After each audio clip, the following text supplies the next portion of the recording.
தளபதி விஜய் அண்ணா அவர்களோட வீட்டுக்கு நேற்று நீலாங்கரையில் வைப்பிரிவு பாதுகாப்பு பற்றி இன்ஃபர்மேஷன் கொடுக்கறதுக்காக சிஆர்பிஎஃப் வீரர்கள் குழுவினர் நேற்று வந்திருந்தாங்க. அவங்க கூட யார் யார் வந்திருந்தாங்கன்னு பார்த்தோன்னா, மத்திய உளவு பிரிவு உயர் அதிகாரி, தமிழக காவல்துறையை சேர்ந்த அதிகாரி, நீலாங்கரை உதவி ஆணையர் பரத் அவர்கள் கூட வந்திருந்தாங்க. அவங்க என்ன சொல்லியிருந்தாங்க அப்படின்னா, வைப்பிரிவு பாதுகாப்போட இம்பார்ட்டன்ஸ் என்னன்றதை சொல்லியிருந்தாங்க. அது மட்டும் இல்லை, தளபதி விஜய் அண்ணா அவர்கள் கூட 8 பேர் முதல் 12 பேர் வரை கூடவே எப்போவுமே இருப்பாங்க, 24 ஹவர்ஸும் கூடவே இருப்பாங்கன்ற இன்ஃபர்மேஷன் கொடுத்துருக்காங்க.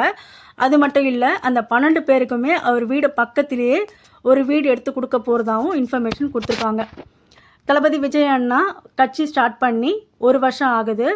அவர் பிரபலமான நடிகர். அது மட்டும் இல்லாமல் இப்போ ஒரு அரசியல் கட்சி தலைவராக இருக்கிறாரு அப்படின்றதுக்காகவே மத்திய உளவுத்துறை அமைச்சகம் வைப்பிரிவு பாதுகாப்பு கொடுக்கணும் அப்படின்னு சொல்லிட்டு கொஞ்ச நாள் முன்னாடி இன்ஃபர்மேஷன் கொடுத்துருந்தாங்க.